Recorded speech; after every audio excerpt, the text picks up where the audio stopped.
Your Name looked around at the beautifully blooming night flowers as they lit up the forest floor.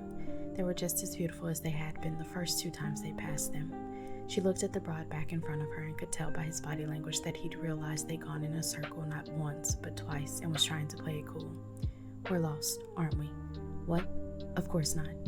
Your Name refrained from laughing, because this wasn't an every now and then situation. Zoro's sense of direction and how quickly he could get lost should be studied. She liked to joke that he'd eaten a lost devil fruit. Any other time, she'd step in and lead them back to where they came from, or to where they were headed. But that was the problem. She didn't know where they were going. Zoro had only said he wanted to show her something. "Do you think it's close by?"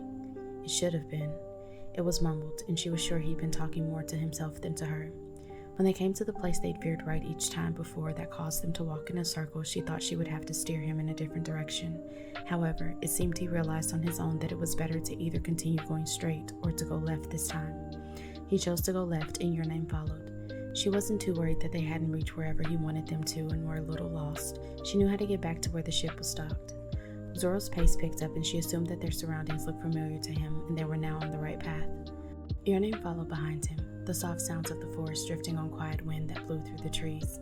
A few more minutes of walking and the forest opened into a field of beautiful blooming night flowers. They lit up the night, playing off the moon's luminescence as it shone brightly in the sky. "Oh wow. I thought you'd like it. I found it last night when everyone was asleep. Are you telling me you went wandering and made it back to the ship by yourself?" She teased him with a playful smile, and Zoro glared at her briefly. It was soon wiped off his face as she kissed him. "I'm just joking. Thank you for bringing me here. It's gorgeous. You like flowers, and this seems like a perfect spot to show you when I came across it." Your Name walked further into the field and delicately picked one of the flowers, bringing it to her nose. When she turned, she found Zoro staring at her as he leaned against a tree trunk.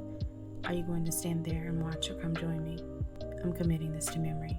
She walked back over and handed him the flower. "Come make the memory." She took his free hand and pulled him towards the center of the field. They were setting sail first thing in the morning, but Your Name was more than happy to spend the night admiring the field he'd been so thoughtful to show her.